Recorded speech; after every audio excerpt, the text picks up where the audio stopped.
All right, eukaryotic microbes. So the eukaryotes are a very large and diverse group of microbes. They include things like protists, multicellular animal parasites, and fungi. First, we're going to talk about protists. Protists in general are single-celled eukaryotic creatures. They are non-photosynthetic, meaning that they don't have chloroplasts and make their sugar from the sun. They're all motile, and they're all unicellular, like I said. So they're kind of like the eukaryote equivalent to prokaryotes, if you will, in that they're single-celled. Otherwise, they're not similar at all. Right? Protists can live in a variety of habitats, aquatic and terrestrial. Many of them are free-living. Some of them are parasitic and can only live inside a host cell, or can only carry out their life cycle inside a host cell. And kind of similarly to how some bacteria can form endospores, some protists can form cysts when the environmental conditions are bad. Cysts are a big problem in drinking water. Protists actually have some really interesting ways that they can reproduce. They can reproduce sexually or asexually.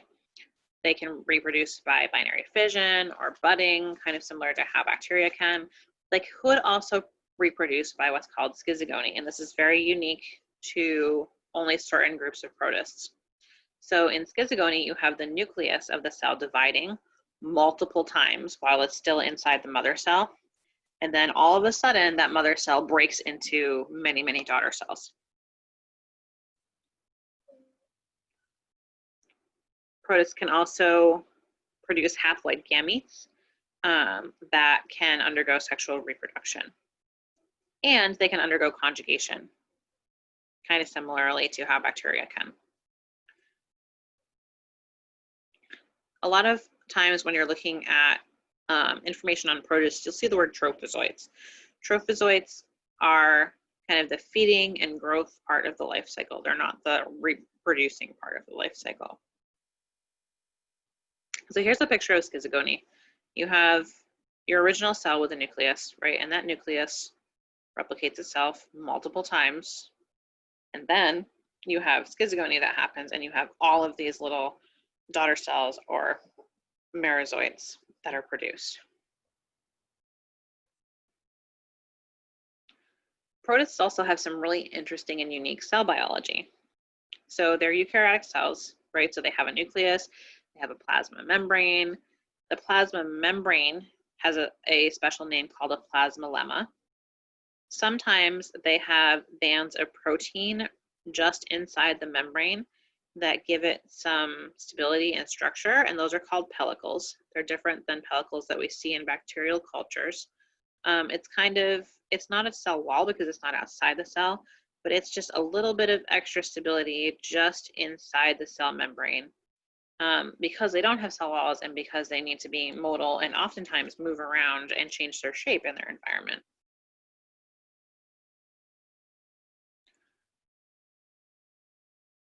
Some of them even have different layers of cytoplasm under the membrane.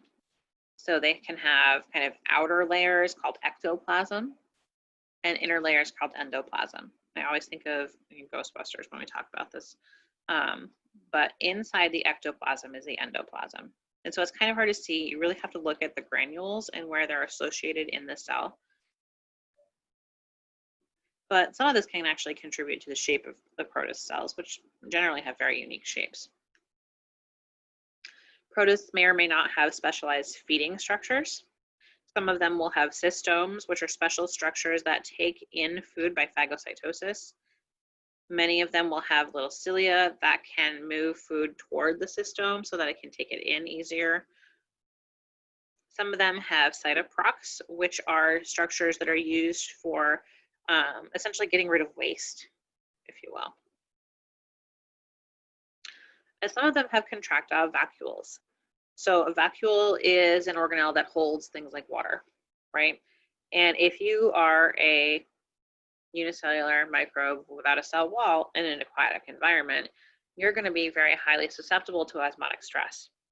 So you have to have a way to help combat that osmotic stress. So you have a contractile vacuole. So you can move water in and out of yourself to try to balance that solvent concentration on both sides of the cell membrane so that you don't die. Other things that protists can have, they may have mitochondria or they may not. Some of them have cilia, some of them have flagella. Some of them, like amoebas, have pseudopods where they can literally stretch out pieces of their cell membrane and cytoplasm to move or go around food to engulf it and bring it in. And I've got some really cool videos of that I'll post as well. So protists are really scattered across evolutionary history into many different taxonomic groups, but there's really no one common ancestor that's only for protists. So let's talk about some of the different groups. First, we're going to talk about the amoebozoa. So these are your amoebas. So they have amoeboid movement with pseudopods, like we just looked at. There are lots of different kinds. There are entamoebas, which are either commensal or parasitic cells. A few examples are Entamoeba histolytica, which can cause amoebic dysentery, Neisseria fowleri, which causes meningoencephalitis, right? So you can actually get meningoencephalitis from amoeba. And then there's another kind of amoeba that can cause corneal inflammation and blindness. In the amoeba category, we also have slime molds. Slime molds are actually really, really cool. There's a couple of different kinds. There are cellular slime molds and plasmodial slime molds. In cellular slime molds, you have individual amoeboid cells that can aggregate together into one organism, essentially. Or in a plasmodial slime mold, you can have one very large multinuclear amoeboid cell. So lots of like amoeba put together in the same cell, if you will. So amoebas move and feed by extending pseudopods, right? So here's a picture of what that looks like. A couple of entamoeba to be aware of, E. dispar and E. histolytica, which I already mentioned. E. dispar is a very common non-pathogenic microbe that lives in our gut. But the E. histolytica, which can cause dysentery, really is widespread in contaminated water.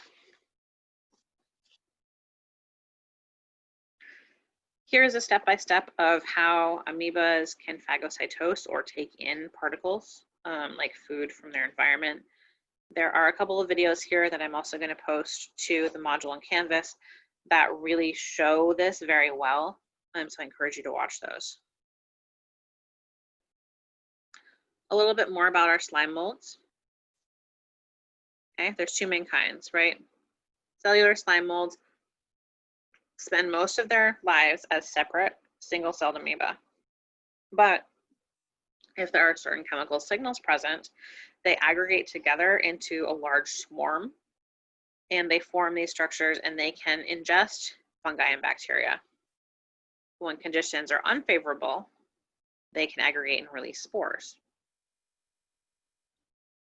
So plasmodial slime molds, remember, are formed when individual cells swarm together and fuse into one giant cell.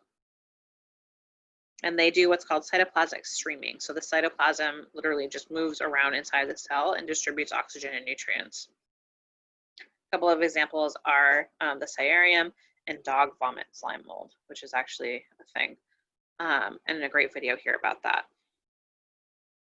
A couple of more slime mold videos there for you, which I'll also post. Here are some life cycle diagrams. There's going to be a lot of life cycle diagrams in this lecture, but you don't need to know any of them. They're just so that you can get kind of a better sense of what these organisms are and what they do. Okay. The next group of protists are the chromoviolata. These are things like dinoflagellates, which are a kind of algae. The dinoflagellates can cause things like red tide, paralytic shellfish poisoning, really harmful algal blooms. Okay, they live in the water. They're really interestingly shaped. There's some pictures up here. We also have our apicomplexiums. These are intracellular parasites that have like a little mouth on the end called an apical complex, and they divide by schizogony. So some of the more famous apicomplexians are the species, different species of plasmodiums that cause malaria, the cryptosporidiums, and toxoplasma. Another group are the ciliates, which, as the name implies, they have cilia. A really common one here is Bacillium coli. And then we have our water molds. All right, so the plasmodiums, these are all parasitic protists. They are all carried by mosquitoes. They undergo schizogony in the liver and produce thousands of progeny. And they all cause different kinds of malaria. There's 5 different species of plasmodiums here that cause malaria. Here is a great diagram of apicomplexias that show their apical end, which is like a little mouth, and then the rest of the body. Here is how they attach to host tissue. Okay, so they're in the environment, they attach where that apical end is, they spit out some enzymes and proteins into the kind of environment, and that enables them to get into the cell. And once they're inside the cell, then they can be happily sheltered from the rest of the organism and they can replicate. Another related apicomplexia is Toxoplasma gondii.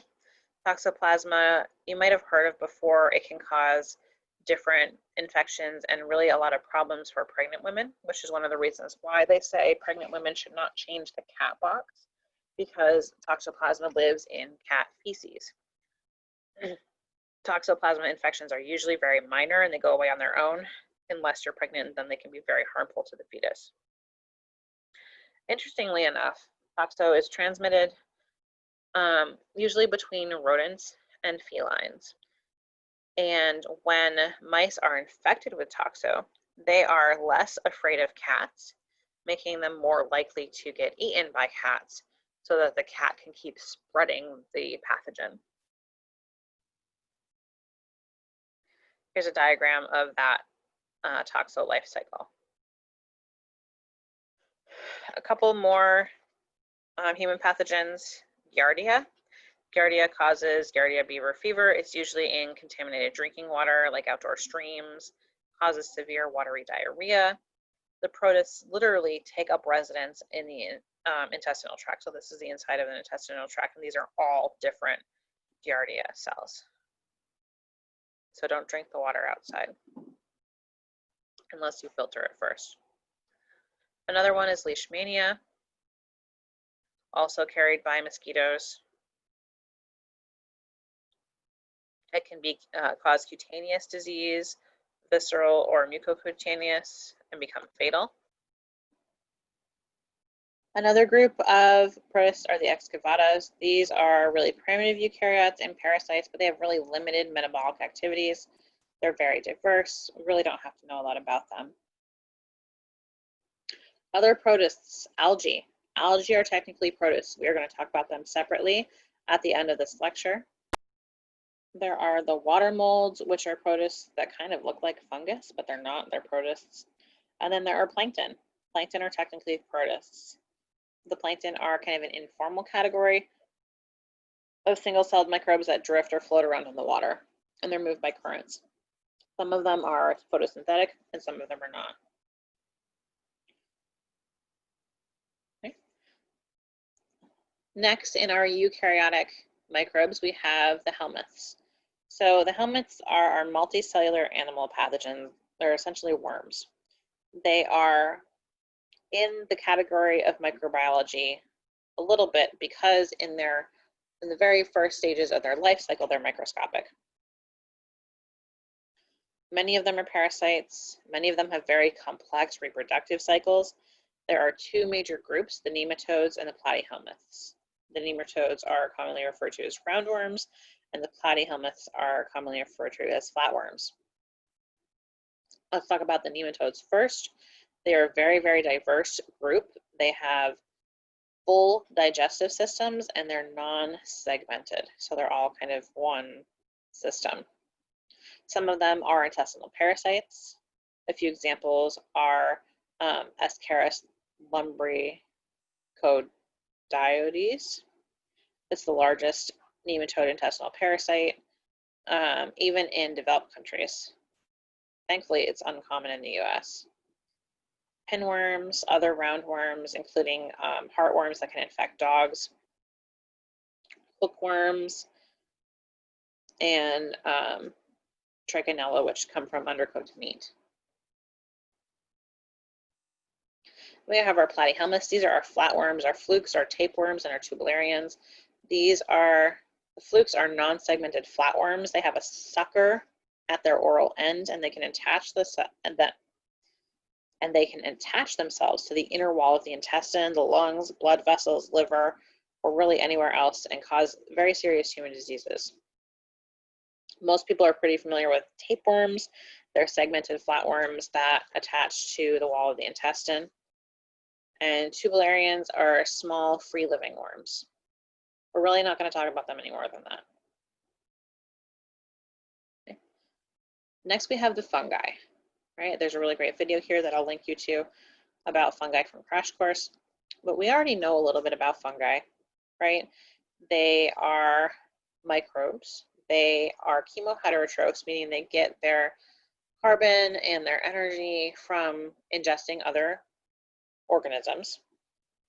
Fungi are all multicellular except for yeasts. They can be unicellular if they're yeast. If they're multicellular, they can be filamentous or fleshy.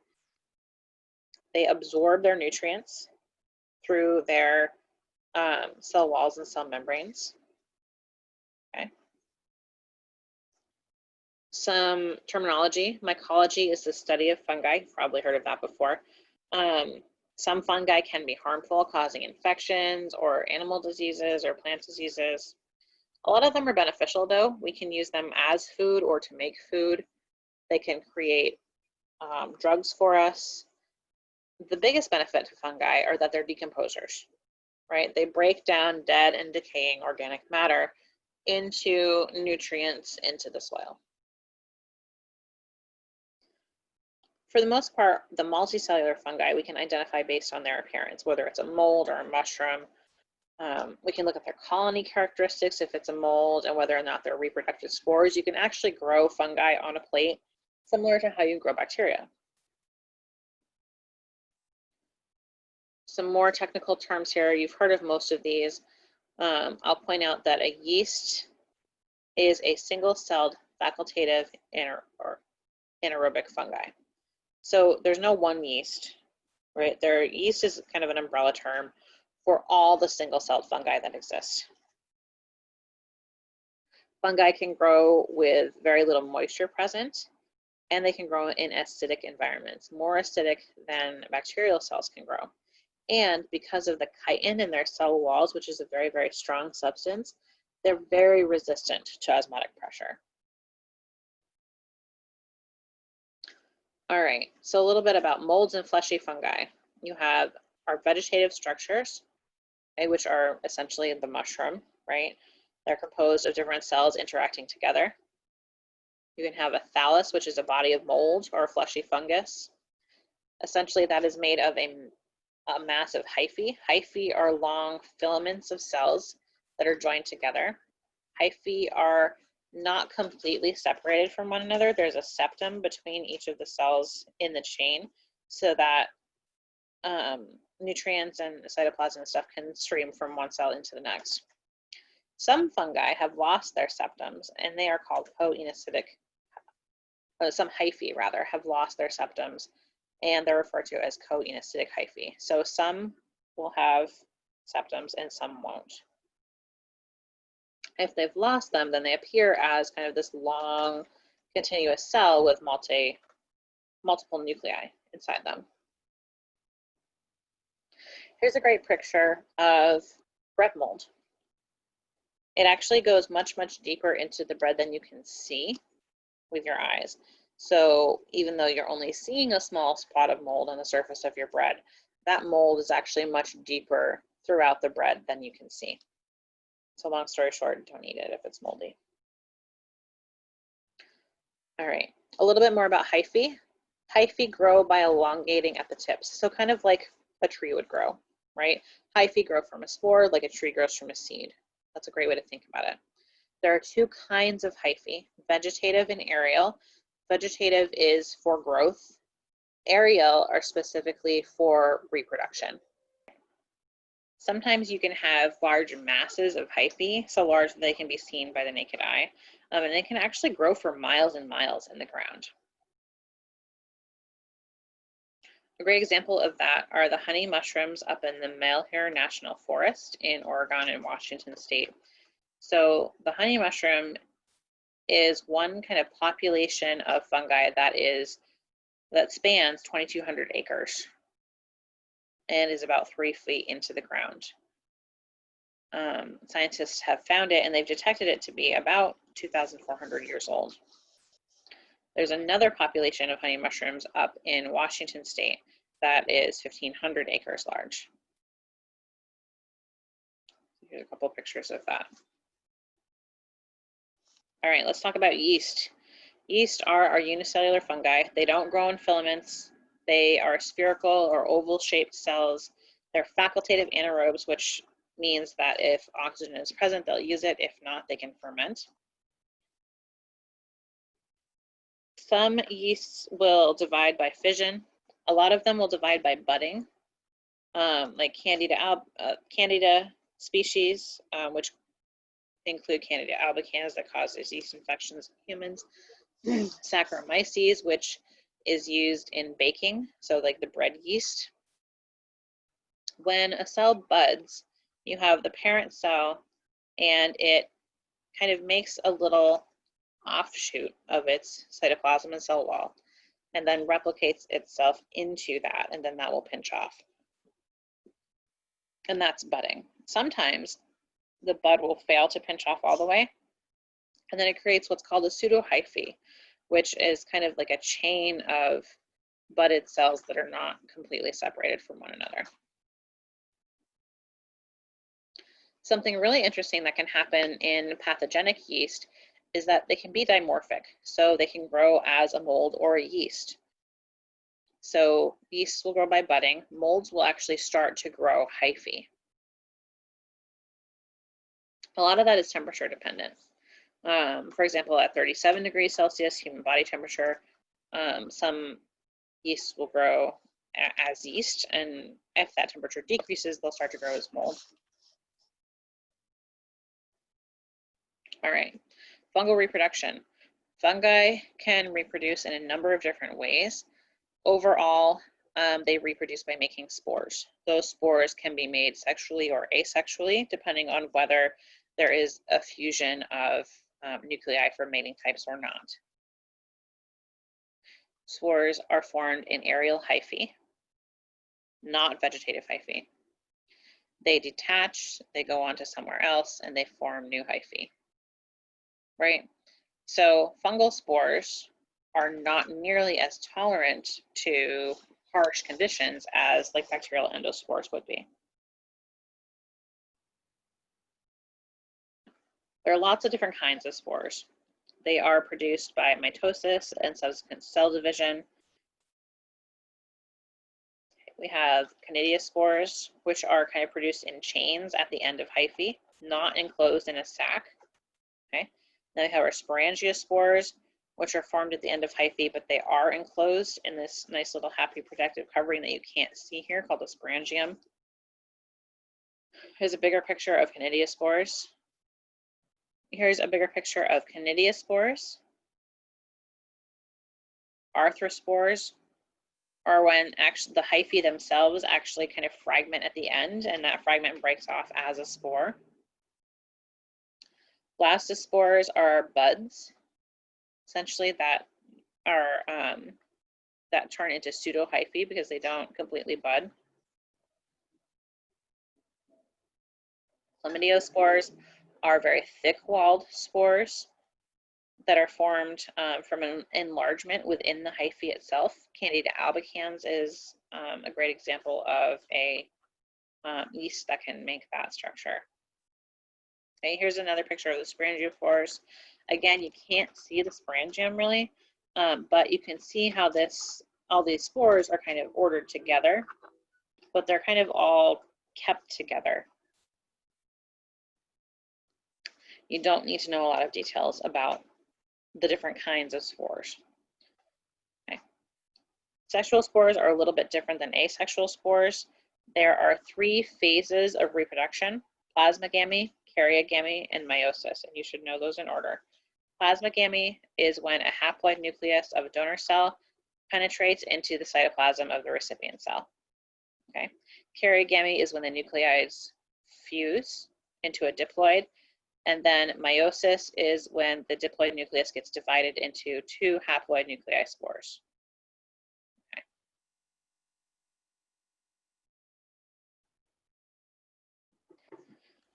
Okay. So some phyla of fungi, right? The zygomycots are things like black bread mold. The ascomycots have spores that are formed in a sac or an ascus. The basidiomycots have spores that are formed externally on a pedestal. So these are your mushrooms, essentially. Basidiomycots also include puffballs, shelf fungi, bread yeast, plant pathogens. The ascomycots include things like truffles, molds, some yeast, some plant pathogens. Tritridiomycots are aquatic. Some fungi are what's called telomorphic, which means that they undergo a sexual reproductive stage via fruiting bodies, okay, which I think we'll look at in a little bit.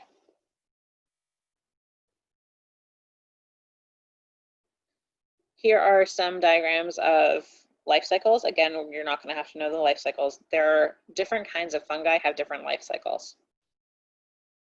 Okay, so their reproduction is fairly complicated. All right, so what are some of the effects of fungi in our lives? Well, we get things like bread, wine, beer, proteins. For example, the proteins in the hepatitis B vaccine are made by fungi. They break down things into the environment. We can use them to make Taxol, an anti-cancer drug, comes from the fungi Taxomyces. Mycorrhizae live in the tree roots and help increase the absorption of nutrients. Negatives, obviously human disease, food spoilage, also plant diseases like chestnut blight, and Dutch elm disease.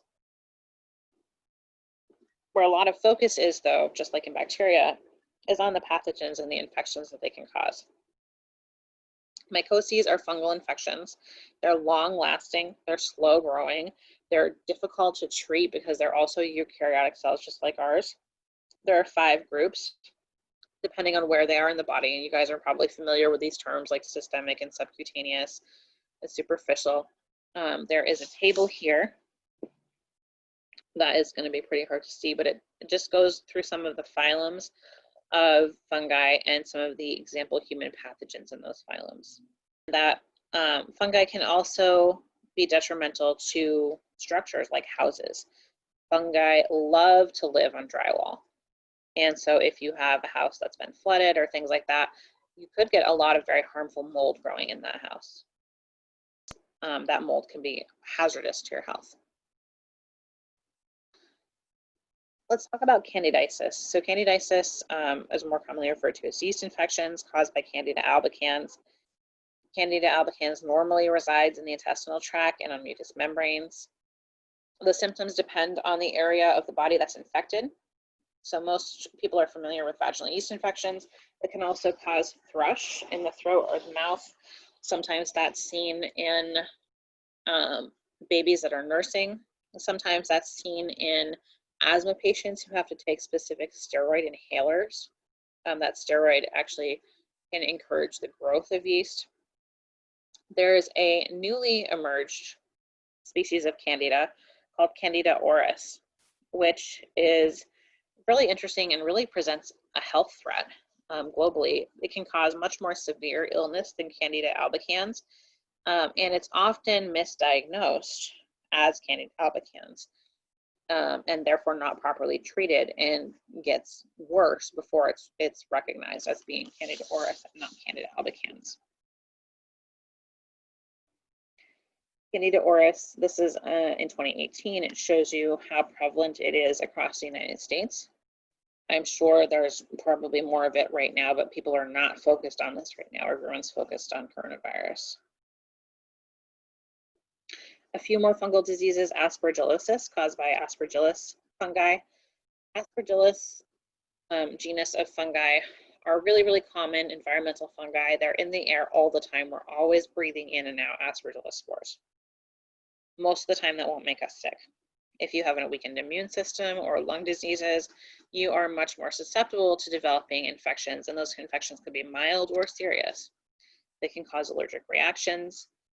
The aspergillus can actually grow inside the lungs or tissue in like a big ball, which damages the tissue and causes holes or cavities to form.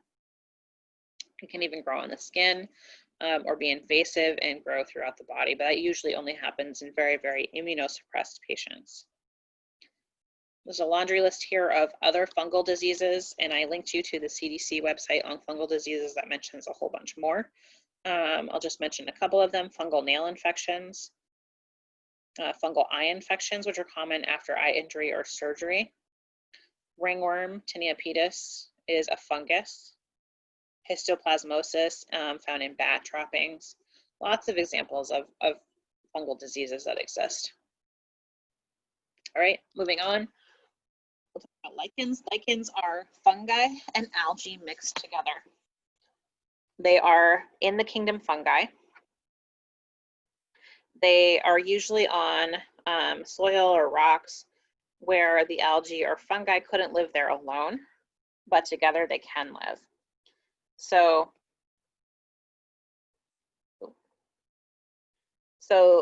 the fungus essentially holds on to the surface, and the algae will photosynthesize and make sugar from the sun. So the fungi gets the benefit of food, and the algae gets the benefit of placement and location. So similar to fungi, lichens have a thallus of hyphae, and those grow kind of and attach themselves to the tree or the rock or whatever it is that they're growing on. And then the algae live within that body of hyphae. Let's talk about algae, the last category here. So algae is not a true taxonomic group. It's a term for photoautotrophs that lack plant tissues. So essentially, cells that photosynthesize just like a plant cell, but they don't have things like xylem and phloem that a tree would have. They don't have that vascular structure. So they function as single-celled organisms. Most of them are aquatic. Some of them live in the soil. They need water, right, for support, reproduction, and nutrients. They're photoautotrophs, like we talked about. We can classify them based on their genomes and the colors that they make. There are different colors of algae.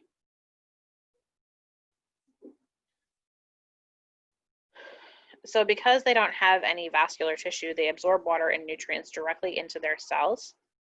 Seaweed is a great example of a large multicellular algae.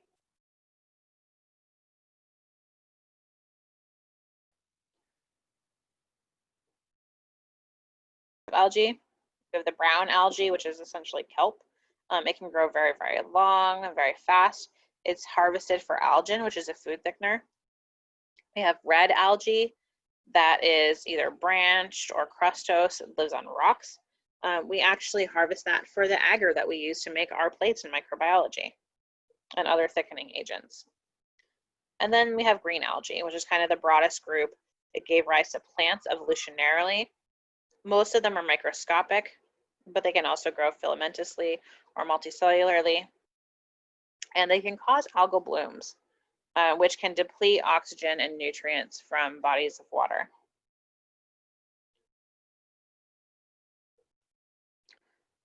Another great group of algae are the diatoms. Diatoms are what gives us our petroleum and natural gas. They store their energy in oil. They have really complex cell walls made of pectin and silica that actually look like little pieces of glass. Okay. The dinoflagellates are algae, technically. They are unicellular. They make up plankton and photosynthetic unicellular algae. Some of them can produce neurotoxins, and some of them can be bioluminescent. All right, so that is all of the eukaryotes. We talked a lot about protists. We talked a little bit about multicellular animal parasites, a lot about fungi, and about algae. Thank you.